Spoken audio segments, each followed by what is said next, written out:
Hi hello friends, welcome to my channel. Friends, ఈరోజు సీరియల్లో ఏం జరగబోతుందో తెలుసుకుందామా? ఇక స్టోరీలోకి వెళ్ళినట్లయితే, ఇక ఇంట్లో నుంచైతే వెళ్ళిపోయిన మహాలక్ష్మి మళ్ళీ తిరిగి ఇంటికైతే వచ్చేస్తుంది. వెంటనే ఇక ఇంటికి రాగానే మహాలక్ష్మి, పెద్ది తప్ చాలా తప్పు చేశాను పెద్ది. నేను ఇక్కడుంటే మంచిదని నాకు అనిపిస్తుంది. కానీ కొన్ని కారణాల వల్ల ఇక్కడి నుంచి వెళ్ళవలసి వచ్చింది. నా వల్ల మీరందరూ గొడవ పడుతున్నారు. అందువల్లే ఇక నా వల్ల ఈ ఇంట్లో అందరూ ఇక బాధపడకూడదనే ఇక్కడి నుంచి వెళ్ళాలనుకున్నాను. ఇక నుంచి ఇక్కడే ఉంటాను. ఇక మీరు చెప్పినట్లే వింటాను అని మహాలక్ష్మి అంటూ ఉంటుంది. అది విన్న పెద్ది అయితే ఒక్కసారి షాక్ అయిపోతాడు. చాలా సంతోషపడతాడు. అమ్మ మహాలక్ష్మి, నిన్ను ఎక్కడికి పంపించాలని మేము అనుకోలేదు. నువ్వు ఎప్పుడు ఇక్కడుంటేనే మేము చాలా సంతోషంగా ఉంటాం. ఇక కన్నా అయితే నీపై అయితే మమకారం పెంచుకున్నాడు. ఆ కన్నా అయితే తన అమ్మని నీలో చూసుకుంటున్నాడు. అందుకనే కన్నా ఏమైపోతాడో ఏమో అని చాలా భయపడ్డాను. కానీ మళ్ళీ తిరిగి నువ్వు వచ్చి ఇంటికి మళ్ళీ దీపాన్ని వెలిగించావమ్మా, చాలా సంతోషంగా ఉంది అని ఇక మాధవ్ అయితే అంటూ ఉంటాడు. ఇక అలా సంతోషంగా మళ్ళీ ఎప్పటి మాదిరిగా ఆ ఇంట్లో అందరూ సంతోషంగా ఉంటారు. అప్పుడే తాయారు, ఇదేంటి ఈ అమ్మాయి ఇక్కడి నుంచి వెళ్ళలేదా అని ఇక తాయారు అనుకుంటూ ఉంటుంది. అప్పుడే ఇక తాయారు, ఇదేంటి వాళ్ళు చెప్పినట్లుగా చేశానే, కానీ ఈ అమ్మాయి ఏంటి మళ్ళీ ఇంకా ఇక్కడే ఉంది. నేను వాడు హత్య చేశాడని కూడా చెప్పాను, అయినా కానీ ఆ అమ్మాయి ఇంకా ఈ ఇంట్లో ఉందేంటి? ముందుగా ఆ ప్రతాప్కి ఫోన్ చేశాను అని ఇక వెంటనే తాయారు ప్రతాప్కి ఫోన్ చేస్తుంది. అప్పుడే, ఏంటమ్మా నువ్వు చేసిన పని ఏదైనా బాగుందా? మా అమ్మాయిని తిరిగి మా ఇంటికి వచ్చేలా చేస్తానన్నావు, కానీ నా కూతురు మాత్రం నా ఇంటికి రాలేదు. నువ్వు ఏం చేశావు అని అంటూ ఉంటాడు.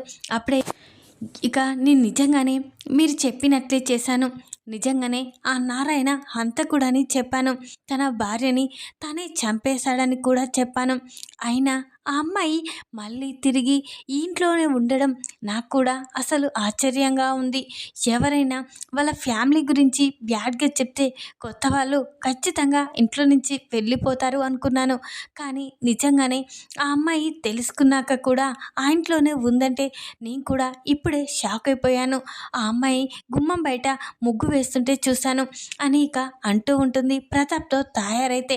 అప్పుడే ఇక, ఇప్పుడు నా కూతురు నా ఇంటికి రావాలి, ఆ ఇంట్లో ఉంటే నా పరువు పోతుంది, నా పరువు ప్రతిష్టలన్నీ పోతున్నాయి, నేను ఒక గొప్పింటి వాణ్ణి.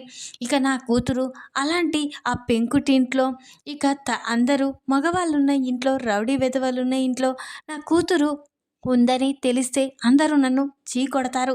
లేదు, అలా జరగకూడదు. నా కూతురు తనంతట తాను వస్తుంది అనుకున్నాను, కానీ నా మాట కదని అలా కూడా వెళ్ళిపోయింది. ఇప్పటికైనా వస్తుందన్న ఆలోచనలోనే ఉన్నాను.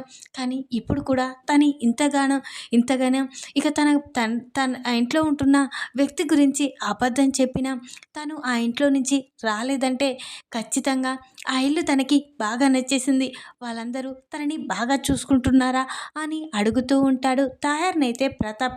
అప్పుడే ఇక తాయారైతే, అవునండి, నిజంగానే ఆ అమ్మాయిని వాళ్ళంతా సంతోషంగా చూసుకుంటున్నారు. ఆ అమ్మాయిని కాలు కింద పెట్టకుండా గాజు బొమ్మలా చూసుకుంటున్నారు. అందులోనూ ఆ అమ్మాయికి ఎంతో ఇష్టమైన ఇక మాధవ ఉన్నాడు. మాధవని ఆ అమ్మాయి పెద్ది పెద్ది అని పిలుస్తుంది అని అనగానే ప్రతాప్ ఒక్కసారి షాక్ అయిపోతాడు.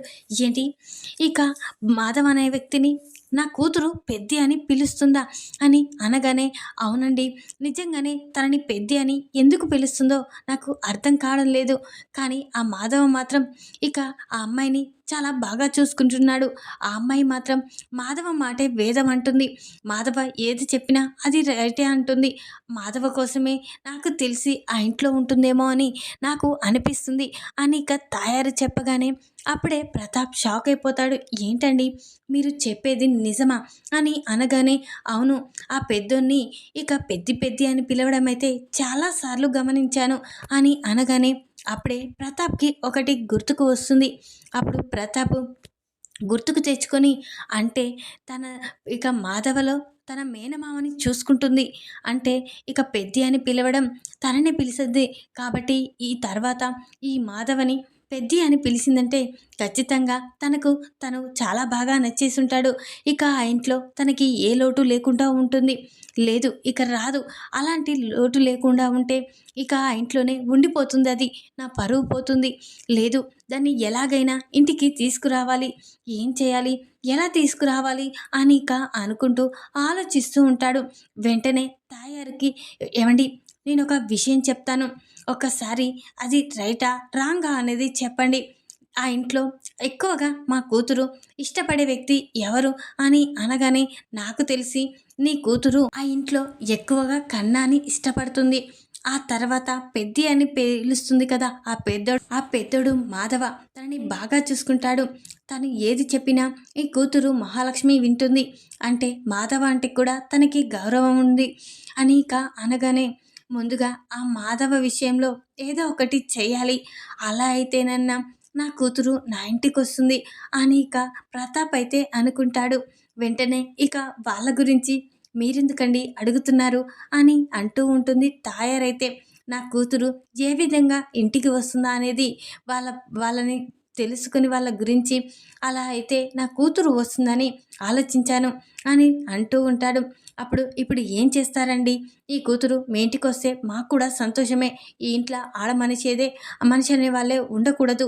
ఈ ఇంట్లో ఆడ మనిషి ఉంటే ప్రమాదం. ఇక ఈ ఇల్లు ఎప్పుడు వీళ్ళే బాధపడి కుమిలిపడి ఉండాలి అని ఇక తాయారు, మీరు ఏం చేయమన్నా మీ విషయంలో మీ కూతురు మీ ఇంటికి వచ్చడానికి నేను ఏదైనా చేస్తాను అని తాయారు ప్రతాప్కి చెప్తుంది. అప్పుడు ప్రతాప్, ఇక నేను చెప్పినట్లు చేయాలి. నేను కొంతమంది రౌడీలను పెట్టిస్తాను. ఆ మాధవని చంపేయడానికి ఇక ఆ మాధవని బెదిరించమని చెప్తాను. నా కూతుర్ని నా ఇంటికి పంపించమని ఆ రౌడీలతో ఇక ఆ మాధవని కొట్టించి చెప్పిస్తాను. ఆ మాధవ ఇక తన ప్రాణాలకి భయపడి వెంటనే మహాలక్ష్మి నా ఇంటికి పంపించేస్తాడు అని ఇక చెప్పగానే అప్పుడే తాయారు ఒక్కసారి షాక్ అయిపోతుంది. అవునండి, నిజంగానే ఆ మాధవ్కి ఏదైనా జరిగితే ఖచ్చితంగా మహాలక్ష్మిని మీ ఇంటికి పంపించేస్తారు అని ఇక అంటూ ఉంటుంది. తాయారు కూడా సరే అండి అని ఇక వెంటనే ప్రతాప్ రౌడీలకైతే ఫోన్ చేస్తాడు. అప్పుడే ఇక రౌడీలు చెప్పండి సార్ అని అంటూ ఉంటారు. ఇక నేను ఒకరిని ఫోటో పంపిస్తాను. ఇక వాడిని మీరు బెదిరించి ఇక కొట్టి బాగా చితకబాది ఇక మహాలక్ష్మి అనే వ్యక్తిని తిరిగి వాళ్ళ ఇంటికి పంపించమని చెప్పాలి. మీకు ఎంత డబ్బైనా ఇస్తాను అని ఇక చెప్పగానే అప్పుడే రౌడీ వాళ్ళు, సరే సార్, మాకు డబ్బిస్తే చంపేయమైనా చంపేస్తాం అని అనగానే, లేదు, వాణ్ణి చంపేయకూడదు, వాణ్ణి బెదిరించి బాగా కొట్టి మహాలక్ష్మిని వాళ్ళ ఇంటికి పంపించామని చెప్పు, అంతే చాలు అని ఇక ప్రతాప్ చెప్తాడు. అప్పుడు రౌడీలు, సరే సార్, మీరు చెప్పినట్లే చేస్తాము, ముందుగా ఆ ఫోటో మాకు పంపించండి అని ఇక అంటూ ఉంటారు. అప్పుడే ఇక వెంటనే ఇక రౌడీ అతనికైతే ప్రతాప్ అయితే మాధవ ఫోటో సెండ్ చేస్తాడు. వెంటనే వాళ్ళు ఆ ఫోటో చూసి, సరే సార్, మీరు చెప్పినట్లే వీన్ని కొట్టి బెదిరించి మీ కూతుర్ని మీ ఇంటికి వచ్చేలా చేస్తాము అని రౌడీ వాళ్ళు అంటూ ఉంటారు. సరే అని ఇక ఫోన్ కట్ చేశాడు. వెంటనే ఇక రౌడీలైతే ఆ ఫోటో చూస్తూ, వీడు ఎక్కడున్నాడో తొందరగా వచ్చేసే, వాడిని బెదిరించి ఎలాగైనా ఆ అమ్మాయిని వాళ్ళ ఇంటికి వెళ్ళేలా చేయాలి. ఇక మనకి ఆ సార్ ఎంత డబ్బైనా ఇస్తాడు అని ఇక రౌడీలు అలా మాట్లాడుకుంటూ ఉంటారు. అప్పుడే మాధవ సైడ్ దగ్గరికి నడుచుకుంటూ వెళ్తూ ఉంటాడు. అప్పుడే అలా నడుస్తూ వెళ్తూ ఉండగా అప్పుడే రౌడీలో ఒక అతను ఇక మాధవని చూసి, ఒరేయ్ అదిగురా ఈ ఫోటోలో ఉన్న వ్యక్తి అని అనగానే అప్పుడే రౌడీ వాళ్ళంతా మాధవ వైపు చూస్తారు. వెంటనే, అవునరా, ఆ సార్ పంపించిన ఫోటో ఇతందే అని ఇక వెంటనే అతనిపై అటాక్ చేద్దాం, తన్ని బెదిరించి ఇక వాళ్ళ మహాలక్ష్మి అనే అమ్మాయిని వాళ్ళ ఇంటికి పంపించేద్దాం అని రౌడీలు అంటారు. అప్పుడే ఇక రౌడీలైతే వెంటనే మాధవని ఇక కొడుతూ ఉంటారు. అప్పుడే, ఎవరా మీరు, నన్నెందుకురా కొడుతున్నారు అని మాధవ అంటూ ఉంటాడు. అప్పుడే ఇక రౌడీ అతనైతే, ముందుగా మేము చెప్పినట్లు నువ్వు వింటే నిన్ను చంపేయకుండా వదిలేస్తాం, లేకపోతే నీ ప్రాణాలు కూడా తీస్తాం అని రౌడీ వాళ్ళు అంటూ ఉంటారు. అప్పుడే ఇక మాధవ అయితే, ఎవర్రా, ఏంటి మీరు మాట్లాడేది, నాకు అర్థం కావడం లేదు, నన్ను వదిలేయండి అని మాధవ అంటూ ఉంటాడు. అప్పుడే ఇక రౌడీలైతే, నిన్ను వదిలేయడానికి మేము ఇప్పుడు కొట్టడం లేదు, ముందుగా మీ ఇంట్లో ఉన్న ఆ మహాలక్ష్మిని తిరిగి వాళ్ళ ఇంటికి పంపించండి. అలా అయితేనే నిన్ను ప్రాణాలతో వదిలేస్తాం, లేకపోతే చంపేస్తాం. పంపిస్తావా పంపించవా అని అంటూ ఉంటారు. అప్పుడే మాధవ్ అయితే ఒక్కసారి షాక్ అయిపోతాడు. ఏంటి, మహాలక్ష్మిని అని అంటూ ఉంటాడు. అవును, వాళ్ళ ఇంటికి తనని పంపించేయి, లేకపోతే నీ ప్రాణాలు తీస్తాం అని రౌడీలు అలా బెదిరిస్తూ కొడుతూ ఉంటారు. లేదు, మహాలక్ష్మి ఎక్కడికి వెళ్ళదు అని మాధవ అంటూ ఉంటాడు. నువ్వు అలానే మాట్లాడితే నీ ప్రాణాలు తీస్తా అని ఇక రౌడీలు కొడుతూనే ఉంటారు. అప్పుడే అక్కడి నుంచి చక్రి వస్తూ ఉంటాడు. చక్రి అక్కడ ఉన్న రౌడీలు మాధవని కొట్టడం చూసి ఇక వెంటనే పరిగెత్తుకుంటూ, ఎవరా మీరు, మా అన్నయ్యని ఎందుకు కొడుతున్నారా అని పరిగెత్తుకుంటూ వస్తాడు. వెంటనే రౌడీలు, వాడెవడో రౌడీలాగానే ఉన్నాడ్రా, మననేమైనా చేస్తాడేమో, పద వెళ్దాం అని రౌడీలు అక్కడి నుంచి వెళ్ళిపోతారు. ఇక మాధవని చూసి, అనయ్య అనయ్య ఎవరన్నయ్య, వాళ్ళెందుకు నిన్ను కొడుతున్నారు అని ఇక వెంటనే హాస్పిటల్కి వెళ్దాం పదన్నయ్య అని ఇక చక్రి అయితే మాధవని తీసుకుని హాస్పిటల్కి అయితే వస్తాడు. అప్పుడే ఇక హాస్పిటల్లో అడ్మిట్ చేయగానే డాక్టర్ ఏమైంది అతనికి అని అడుగుతూ ఉంటారు.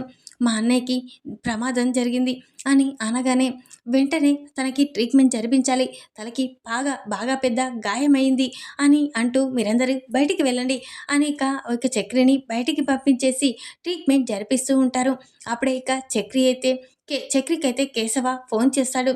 ఏంట్రా చక్రి, ఏం జరిగింది, నువ్వు హాస్పిటల్లో ఉన్నావని ఎవరో అంటుంటే విన్నాను అని అనగానే, అవునరా, అన్నయ్యని ఎవరు రౌడీలు కొడుతూ ఉన్నారు, ఆ సమయానికి నేను వెళ్ళి అన్నయ్యని తీసుకొచ్చి హాస్పిటల్లో అడ్మిట్ చేశానురా, అన్నయ్యకి తలకి గాయమైంది అని చెప్పగానే అప్పుడే కేశవ, ఇప్పుడు ఏ హాస్పిటల్లో ఉన్నారా అని కేశవ అంటూ ఉంటాడు. పలానా హాస్పిటల్ అని చక్రి చెప్పగానే వెంటనే కేశవ పరిగెత్తుతూ ఉంటాడు. అది చూసిన కన్నా మహాలక్ష్మి, నారాయణ, ఇదేంట్రా, ఎక్కడికి వెళ్తున్నావు, అలా కంగారుగా వెళ్తున్నావు అని అనగానే అప్పుడే ఇక మహాలక్ష్మి కూడా, ఏమైంది, ఎందుకు అంత టెన్షన్ పడుతున్నావు అని అంటూ ఉంటుంది. అప్పుడే ఇక కేశవ్ అయితే ఇక అన్నయ్యకి తలకి గాయమైందంట, ఎవరు రౌడీలు అన్నయ్యని కొట్టారంట, ఇప్పుడు చక్రి అన్నయ్యని హాస్పిటల్లో అడ్మిట్ చేశారంట అని చెప్పగానే అప్పుడే ఇక అక్కడున్న మహాలక్ష్మి, నారాయణ, కన్నా షాక్ అయిపోతారు. ఏంటి, అన్నయ్యకి తలకి గాయమైందా అని ఇక కన్నా ఏడుస్తూ ఉంటాడు. అప్పుడే మహాలక్ష్మి, ఏంటి పెద్దికి గాయమైందా, నేను కూడా పెద్ది దగ్గరికి వస్తాను అని మహాలక్ష్మి కూడా అంటూ ఉంటుంది. అప్పుడే కన్నా, నారాయణ కూడా, మేము కూడా వస్తానురా, మమ్మల్ని కూడా తీసుకువెళ్ళు అని అంటూ ఉంటారు. అప్పుడే ఇక వెంటనే మహాలక్ష్మి, కన్నా, ఇక నారాయణ, కేశవ నలుగురు కలిసి హాస్పిటల్కి అయితే వస్తారు. అప్పుడే ఇక హాస్పిటల్ బయట ఇక చక్రిని చూసి, ఏంట్రా, ఏం జరిగిందిరా అన్నయ్యకి అని అడుగుతూ ఉంటాడు కేశవ అయితే. అప్పుడే చక్రి, ఒరే, అన్నయ్యని ఎవరు రౌడీలు రోడ్డుపై కొడుతుంటే చూశానురా, ఇక సమయానికి నేను వెళ్ళాను, లేకపోతే అన్నయ్యకి ఏం జరిగేదో ఏమో అని చక్రి చెప్పగానే, ఎవరా వాడు, ఎవడు, వాడిని ఇప్పుడే చంపేస్తాను అని కేశవ అంటూ ఉంటాడు. ఇప్పుడు వాళ్ళు వెళ్ళిపోయారా, ముందుగా అన్నయ్య పరిస్థితిని చూడాలి అని చక్రి అంటూ ఉంటాడు. అన్నయ్య కోలుకున్నాక ఇక అన్నయ్యే చెప్తాడు అని అనగానే అప్పుడే ఇక ముందుగా అన్నయ్యకి ఎలా ఉందిరా అని అంటూ ఉంటారు. ఇక పెద్దికి ఎలా ఉంది చక్రి అని మహాలక్ష్మి, కన్నా, ఇక నారాయణ అడుగుతూ ఉంటారు. అప్పుడే ఇక డాక్టర్ అయితే బయటికి వస్తాడు. ఇప్పుడు ఇక డాక్టర్ గారు, మా పెద్దికి ఎలా ఉంది అని మహాలక్ష్మి అడుగుతూ ఉంటుంది. అప్పుడే ఇక డాక్టర్ అయితే ఇక తన ప్రాణాలకి ఏమీ పర్లేదు, తను కోలుకున్నాడు, తన స్పృహలోకి కూడా వచ్చాడు అని చెప్పగానే అప్పుడు డాక్టర్ గారు, మేము వెళ్ళి చూడొచ్చా అని మహాలక్ష్మి అంటూ ఉంటుంది. వెళ్ళి చూడొచ్చమ్మా అని అనగానే అప్పుడే ఇక చక్రి, కేశవ, కన్నా, నారాయణ, మహాలక్ష్మి అందరూ లోపలికి వెళ్తారు. అప్పుడే ఇక వెంటనే మహాలక్ష్మి, కన్నా, కేశవ అయితే ఇక ఏమైందన్నయ్య అని కేశవ, కన్నా అంటూ ఉంటారు. అప్పుడే ఇక మహాలక్ష్మి కూడా, ఏంటి పెద్ది, ఏం జరిగింది పెద్ది, ఎవరు నిన్నెందుకు కొట్టారు అని మహాలక్ష్మి అడుగుతూ ఉంటుంది. అప్పుడే ఇక, ఏంటన్నయ్య, రౌడీలు నిన్నెందుకు కొడుతున్నారన్నయ్య, నిజం చెప్పన్నయ్య అని ఇక చక్రి అంటూ ఉంటాడు. అప్పుడే ఇక కేశవ కూడా, ఎవరన్నయ్య, వాళ్ళెవరు చెప్పు, ఇప్పుడే వాళ్ళని తేల్చేస్తాను అని కేశవ కూడా అంటూ ఉంటాడు. అప్పుడే ఇక, ఎవరు కాదురా, మహాలక్ష్మిని పంపించమని ఆ రౌడీలు, వాళ్ళ ఇంటికి పంపించమని ఆ రౌడీలు నన్ను కొట్టారా అని ఇక అనగానే అప్పుడే చక్రి షాక్ అయిపోతాడు. కేశవ, కన్నా, నారాయణ కూడా షాక్ అయిపోతారు. అప్పుడే మహాలక్ష్మి, ఏంటి పెద్ది, ఏం మాట్లాడుతున్నావు, నన్ను పంపించమని నిన్ను కొట్టారా అని అనగానే, అవును అవును నిజంగానమ్మా, ఇక రౌడీలు నిన్ను తిరిగి మీ ఇంటికి పంపించమని నన్ను కొట్టారు అని మాధవ చెప్పగానే, అయితే ఖచ్చితంగా ఈ పని మా అన్నయ్యదైనా ఉండాలి, మా నాన్నదైనా ఉండాలి అని ఇక అంటూ ఉంటుంది. అప్పుడే ఇక మహాలక్ష్మి వెంటనే పెద్దిని చంపాలని చేసిన ఆ మూర్ఖులని నేను ఈరోజు వదిలిపెట్టను, నా జీవితాన్ని నాశనం చేశారు, ఇక ఇప్పుడు పెద్ది విషయంలో కూడా ఇలా చేస్తారా, వదిలిపెట్టే ప్రసక్తే లేదు అని ఇక మహాలక్ష్మి అయితే అనుకుంటూ ఉంటుంది. అప్పుడే ఇక ముందుగా హాస్పిటల్కి నుంచి డిశ్చార్జ్ చేసి ఇక డాక్టర్ అయితే ఇంటికైతే పంపిస్తాడు. ఇక కేశవ కన్నా, నారాయణ, చక్రి, మహాలక్ష్మి అందరూ కలిసి ఇక మాధవని తీసుకొని ఇంటికైతే వెళ్తారు. వెంటనే ఇక మహాలక్ష్మి ముందుగా నాన్నకి వార్నింగ్ ఇవ్వాలి. ఇక ఇప్పటికీ నన్ను షెల్టర్ ఇచ్చి నన్ను కాపాడిన వీళ్ళ విషయంలో కూడా నాన్న ఇలా చేస్తున్నాడంటే వదిలిపెట్టే ప్రసక్తే లేదు అని ఇక మహాలక్ష్మి అయితే చాలా ఆవేశంతో తిరిగి తన పుట్టింటికి ప్రతాప్ ఇంటికైతే వస్తుంది. అప్పుడే నాన్న ప్రతాప్ ప్రతాప్ అని అరుస్తూ ఉంటుంది. అప్పుడే ఇక ప్రతాపు ఇక అక్కడున్న ఆది, ఇక హారిక, లలిత అందరూ బయటికి వస్తారు. ఇక లలిత అయితే అమ్మ నువ్వు తప్పు తెలుసుకొని వస్తావని నాకు అర్థమైందమ్మా ఇక చాలా సంతోషపడుతూ ఉంటుంది. అప్పుడే మహాలక్ష్మి ఇక నేను ఇక్కడ ఉండిపోవడానికి రాలేదు, కొంతమందికి బుద్ధి చెప్పడానికి వచ్చాను, నేను ఎప్పటికీ ఇంట్లో అడుగు పెట్టను అని చెప్పడానికే వచ్చాను అని అనగానే ఆది ఇక ప్రతాప్ అయితే షాక్ అయిపోతారు. ఏంటే ఏం మాట్లాడుతున్నావు అని ఆది అంటూ ఉంటాడు. అవునరా, నేను ఇక్కడ ఉండిపోవడానికి రాలేదు, నన్ను తిరిగి ఈ ఇంటికి పంపించమని ఇక నాతో గొడవ పడకుండా ఇక నన్ను కాపాడిన నాకు షెల్టర్ ఇచ్చి నన్ను చాలా బాగా గాజు బొమ్మలా చూసుకుంటున్నా ఆ ఇంట్లో వాళ్ళకి ప్రమాదం కలిగించేలా చేశారు కదా, మా పెద్దిని ఇక రౌడీలతో కొట్టించారు కదా, మా పెద్దిని బెదిరించి నన్ను తిరిగి ఇంటికి వచ్చేలా చేయాలని చేశారు కదా, ఇక అందుకే దాని గురించి తేల్చుకోవడానికే వచ్చాను అని ఇక అనగానే అప్పుడే హారిక, లలిత షాక్ అయిపోతారు. అప్పుడే ఏంటమ్మా ఏం మాట్లాడుతున్నావు అని హారిక అంటూ ఉంటుంది. అవునదినా, నిజం మాట్లాడుతున్నాను, ఇక నన్ను తిరిగి ఇంటికి పంపించమని నన్ను ఎంతో బాగా చూసుకుంటున్నా, కన్న కూతురులా చూసుకుంటున్నా మా పెద్దిని రౌడీలతో కొట్టించాడు ఈ నాన్న, ఇక ఇలాంటి వాడు నా నాన్న అని చెప్పుకోవడానికే నాకు సిగ్గుగా ఉంది, అయినా నేను తిరిగి ఇంట్లోకి అడుగు ఎలా పెడతాననుకున్నారు, నా జీవితాన్ని నేను చదువుకున్న చదువునే వృధా చేశారు, అలాంటిది తిరిగి నేను ఇంటికి ఎలా వస్తాననుకుంటున్నారు, ఎప్పటికీ అది కల్లో కూడా జరగని పని, ఇక మరోసారి ఆ కుటుంబం గురించి మీరు తప్పుగా ఈ విధంగా రౌడీలతో కానీ వాళ్ళకి ఏదైనా ప్రమాదం తలపెట్టారని తెలిస్తే మాత్రం వదిలిపెట్టే ప్రసక్తే లేదు, ఈసారి ఖచ్చితంగా వదిలిపెట్టను అని ఇక వార్నింగ్ ఇచ్చి ఇక నా కుటుంబం జోలికి వస్తే ఎవరిని వదిలిపెట్టే ప్రసక్తే లేదని వార్నింగ్ ఇచ్చి ఇక మహాలక్ష్మి అయితే అక్కడి నుంచి తిరిగి మళ్ళీ ఇక మాధవ ఇంటికైతే వస్తుంది. ఈ విధంగా మాధవ్ని రౌడీలతో బెదిరించి మహాలక్ష్మిని తిరిగి ఇంటికి రప్పించాలని చూసిన ప్రతాప్కి అయితే బుద్ధి చెప్తుంది ఇక మహాలక్ష్మి. ఈ వీడియో కనుక మీకు నచ్చినట్లయితే లైక్ చేయండి, మరిన్ని వీడియోల కోసం ఛానల్ని సబ్స్క్రైబ్ చేసుకోండి ఫ్రెండ్స్. Thanks for watching.